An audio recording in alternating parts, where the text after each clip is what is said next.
Voilà le titre du message ce soir, le Seigneur travaillait avec eux. Et j'ai ajouté un sous-titre, l'action de Dieu sur le terrain, parce que c'est le sous-titre de la dernière revue de Portes ouvertes, l'action de Dieu sur le terrain.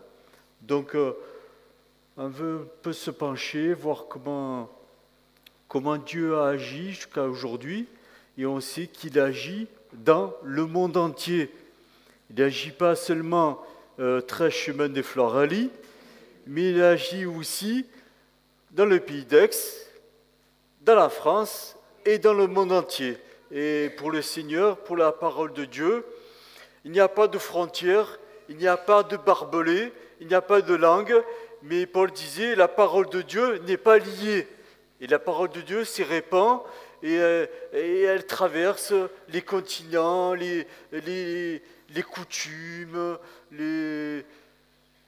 ce que les hommes ont mis en place comme habitude, parfois comme religion. Mais le Seigneur vient balayer tout ça et vraiment toucher des cœurs, toucher des vies pour guérir, pour transformer, pour relever, pour reconstruire des vies, parce que comme on va le voir, il y a des vies qui ont subi vraiment de gros dommages, et il n'y a que le Seigneur qui peut faire ce que l'homme ne peut pas faire. L'homme, c'est bien, il fait beaucoup de choses. Merci pour les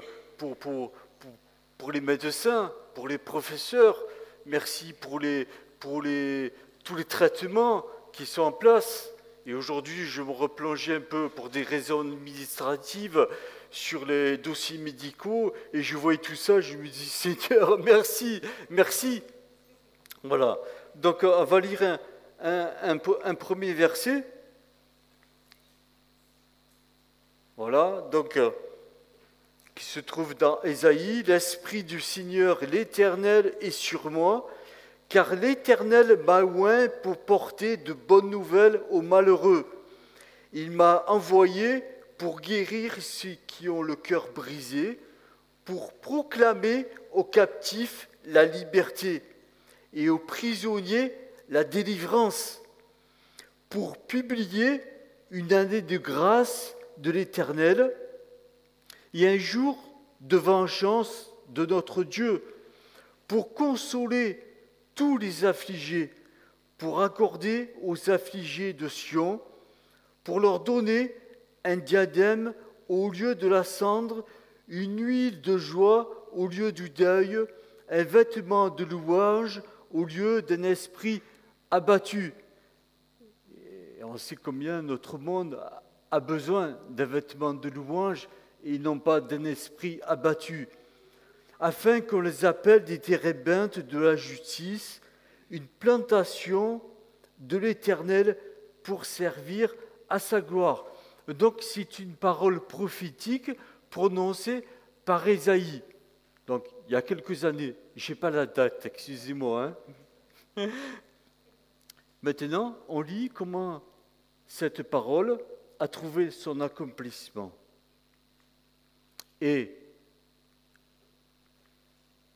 Et voilà, Jésus se rendit à Nazareth, où il avait été élevé, et selon sa coutume, il entra dans la synagogue le jour du sabbat.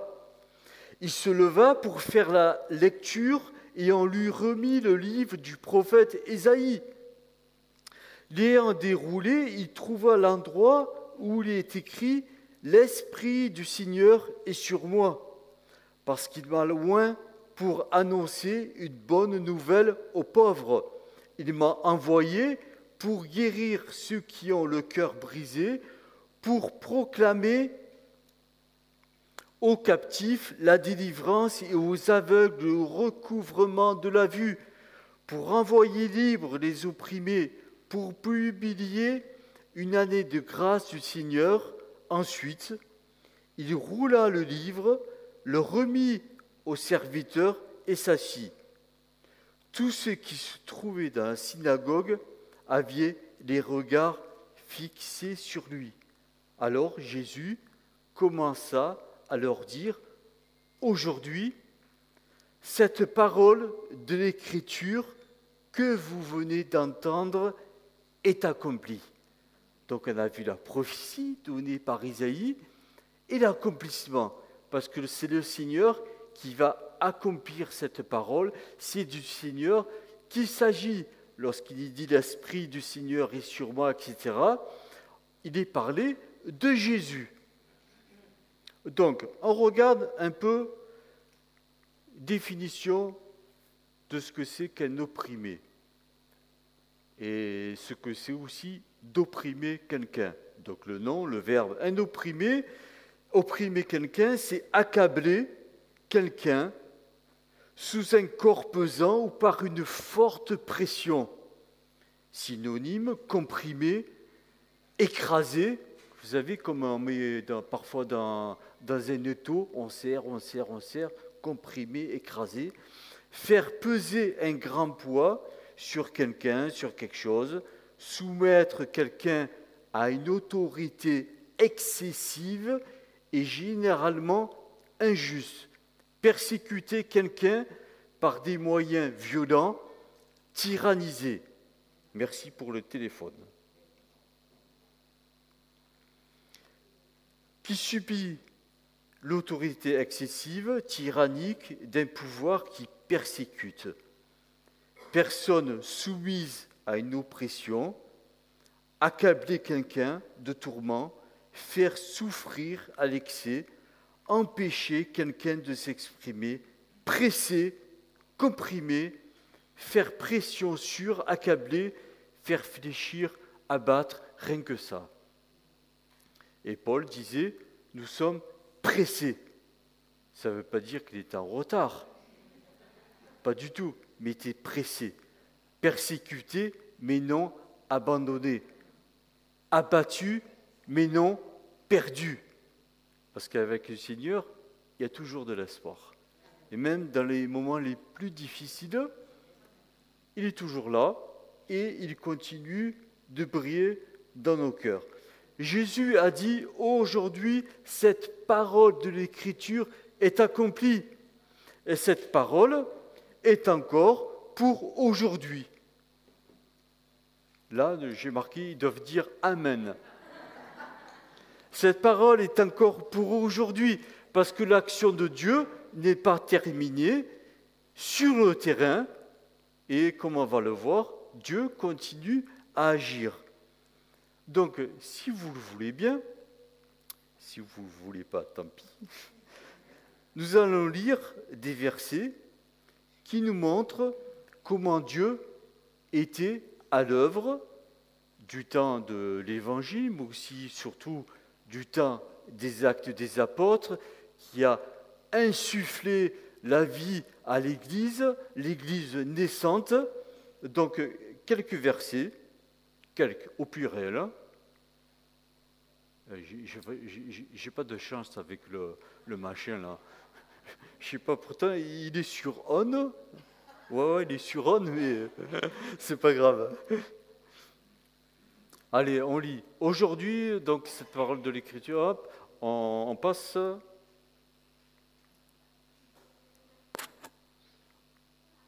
Oui. Tu peux prendre la main, s'il te plaît, parce que. Voilà, donc on lit quelques versets. L'action de Dieu sur le terrain. Et le Seigneur ajoutait à l'Église ceux qui étaient sauvés. Acte 2, 47. Verset suivant. Beaucoup de miracles et de prodiges se faisaient au milieu du peuple par les mains des apôtres. Acte 5. On continue. Acte 9. L'Église était en paix dans toute la Judée, la Galilée, la Samarie, s'édifiant et marchant dans la crainte du Seigneur, et elle s'accroissait par l'assistance du Saint-Esprit. On est d'accord? C'est le Seigneur qui fait croître l'Église en qualité et en nombre. Pas uniquement en nombre, mais aussi en qualité. Et même quand ça devient trop nombreux pour le lieu, le Seigneur a une solution. On continue. On en est où? La main du Seigneur était avec eux et un grand nombre de personnes crurent et se convertirent au Seigneur. Ça, c'est l'action de Dieu sur le terrain, l'action du Saint-Esprit. On continue. Néanmoins, Paul et Barnabas prolongèrent leur séjour dans la ville.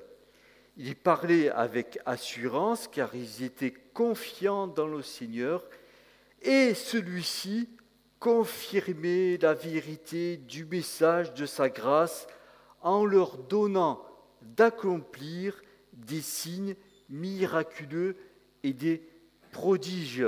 Tout ça, c'est dans le livre des Actes. C'est Dieu qui travaille. Actes chapitre 14. On continue. Après leur arrivée, ils convoquèrent l'Église et ils racontèrent tout ce que Dieu avait fait avec eux et comment il avait ouvert aux nations la porte de la foi. On continue. Acte 15. Arrivés à Jérusalem, ils furent reçus par l'Église, les apôtres et les anciens, et ils racontèrent tout ce que Dieu avait fait avec eux. Donc là, on est bien d'accord. Dieu est à l'œuvre. Dieu travaille avec eux. Dieu travaille. On continue.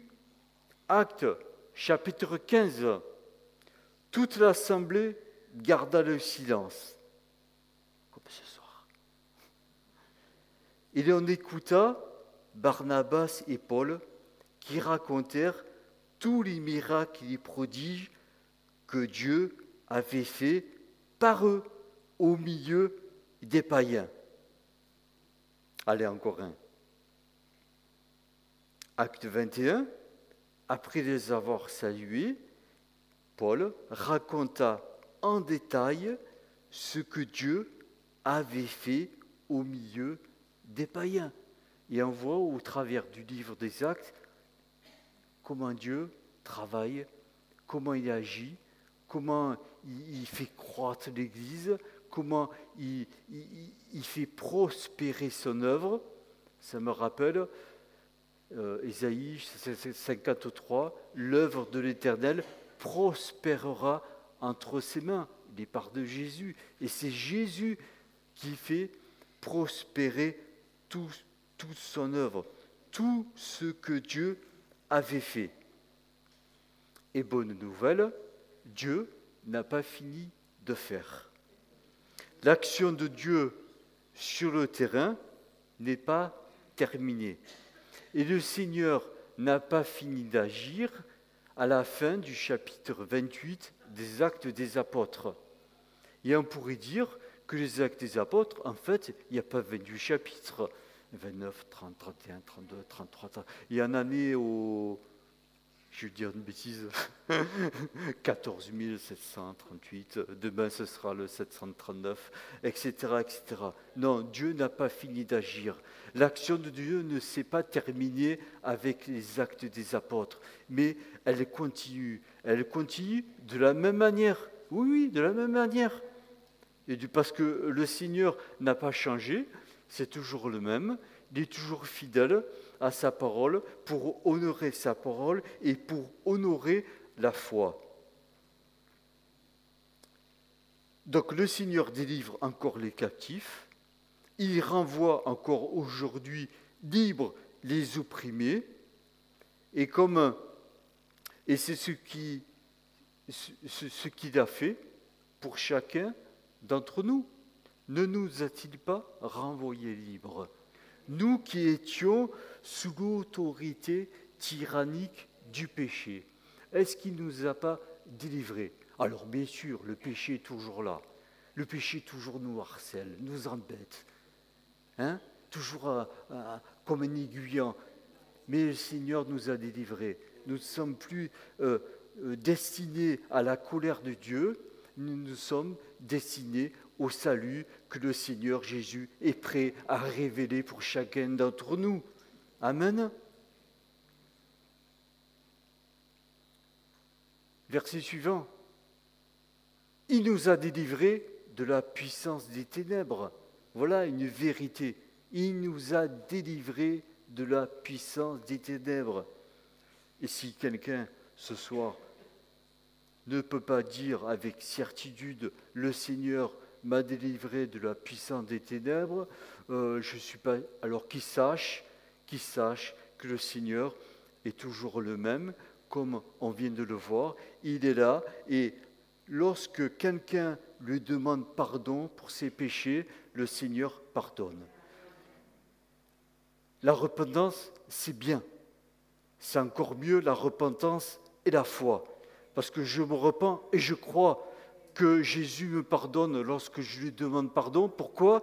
Parce que c'est sa parole. C'est sa parole. Donc Dieu est toujours à l'œuvre pour ouvrir les yeux, pour faire passer des ténèbres à la lumière, de la puissance de Satan à Dieu, ceux qui placent leur foi en Jésus, afin qu'ils reçoivent le pardon de leurs péchés. Cela n'a pas changé. Le Seigneur délivre de chaînes qui sont à la fois physiques et immatérielles. Ouh là là, là j'en ai perdu 3/4. Un exemple, cette femme, dans l'évangile de Luc au chapitre 13, et qui est tenue liée depuis 18 ans par Satan. Le Seigneur, verset suivant, lui dit « Femme, tu es délivrée de ton infirmité. » Il lui imposa les mains, à un instant même, elle se redressa et glorifia Dieu. Et cela, c'est encore vrai pour aujourd'hui. Ça n'a pas changé. Donc le Seigneur délivre de chaînes que parfois on ne voit pas. On ne voit pas des addictions. Cette femme était courbée, là, tenue, je ne l'invente pas, c'est l'Évangile qui le dit, tenue par Satan, liée par Satan, et le Seigneur délivre. Femme, tu es délivrée de ton infirmité. Mais Dieu est tout aussi puissant pour libérer ceux qui sont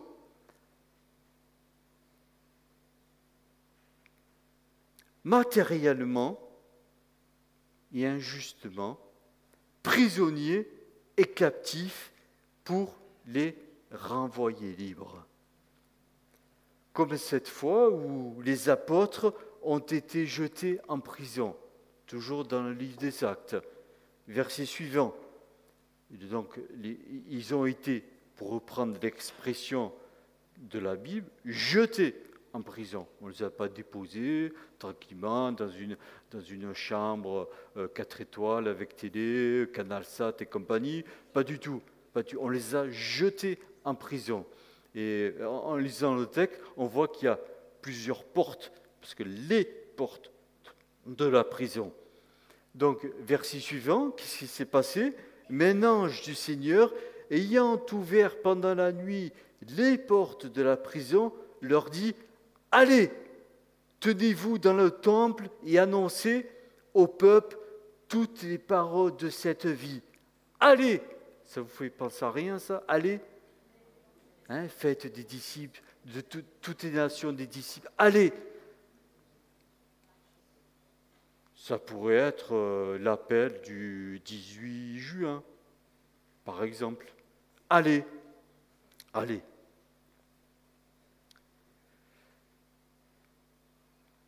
Un témoignage concret et actuel de l'action de Dieu sur le terrain est celui de cette jeune chrétienne du Nigeria dont Johanna va nous reparler et qui s'appelle Anatou et qui a expérimenté que Jésus délivre les captifs et rend voie libre les opprimés encore aujourd'hui.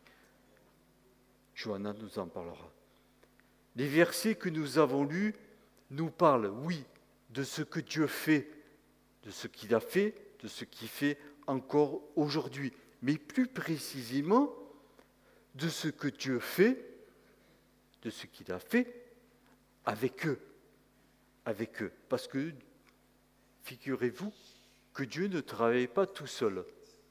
Et c'est formidable parce que le Seigneur veut nous rendre participants de son œuvre, nous rendre participants de ce travail.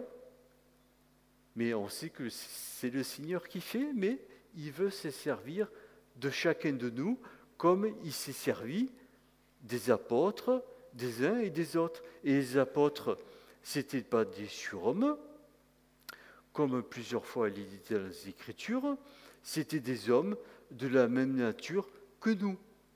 Comme Élie était un homme de la même nature que nous. Comme Pierre, quand, j'ai oublié son nom, se jette à ses pieds et il dit « Non, non, non, lève-toi, mets-toi debout, ne te procède pas, moi aussi je suis un homme comme toi. » Mais le Seigneur, il veut se servir de nous. Il veut honorer la foi de ceux qui la mettent en pratique. Et vous avez remarqué qu'il s'agit du livre des Actes des Apôtres. Il aurait pu s'appeler les Actes du Saint-Esprit, les Actes de Dieu. Bien sûr, c'est les Actes de Dieu. Bien sûr, c'est les Actes du Saint-Esprit. Mais le livre s'appelle les Actes des Apôtres. Et sans le Saint-Esprit, ce livre n'existerait pas. On change de diapo.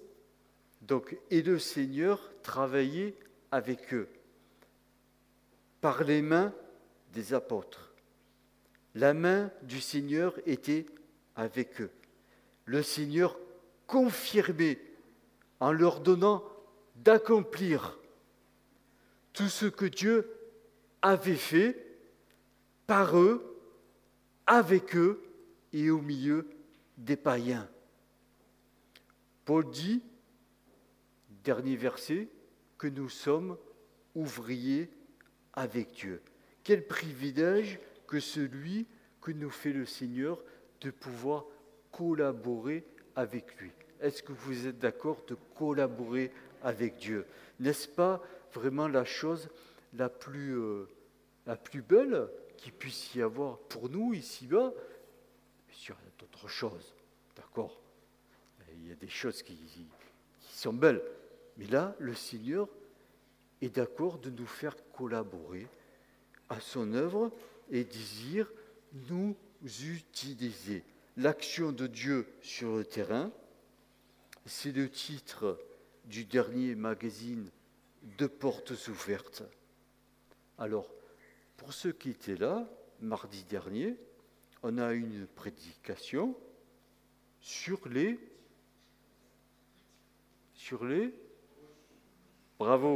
mouches. Et vous savez qu'il y a une mouche, mais alors, qu'est-ce qu'elle est collante! C'est le découragement. Celle-là, c'est une mouche verte. Alors, quand vous êtes découragé, bien entendu, il y a la Bible, les psaumes, tout ça, on lit. Mais il y a quand même autre chose aussi. Quand vous êtes découragé, que le découragement vient frapper à la porte de votre cœur, alors ouvrez, non pas la porte de votre cœur, mais le dernier magazine de Portes ouvertes. Ne faites pas ça pour chasser la mouche, ça ne sert à rien. La mouche, elle revient tout le temps, ça ne sert à rien. Et ouvrez-le, et vous verrez que c'est vraiment une source d'encouragement. En fait, ça nous apprend, je crois que Johanna sera entièrement d'accord, à faire éclater un petit peu notre petite bulle. Là, je parle pour moi. Je vous dis un secret. ça reste entre nous, il ne faut pas que ça sorte de la région PACA. Je réfléchissais ces derniers jours, combien de temps je passe à prier pour mes choses. C'est pas interdit, c'est même recommandé. Voilà, parce que faites connaître vos besoins à Dieu. Donc, voilà. Mais combien de temps par rapport à autre chose? Et je me suis rendu compte que ma bulle, mais vraiment, elle est vraiment étroite. Hein, et on pourrait peut-être dire, mais ce soir, allez, si je faisais éclater ma bulle pour partir en voyage au-delà des frontières et aller voir un peu ailleurs ce qui se passe, comment Dieu agit, ce que d'autres expérimentent dans leur tragédie, dans leurs difficultés. Et là, du coup, on se dit, ouais, bon, je suis découragé parce qu'il y a du vent. C'est rien à côté de ce qu'on peut lire, mais je laisse la place à Johanna ou après, voilà, qui va nous conduire et nous donner des nouvelles de la mission. Voilà.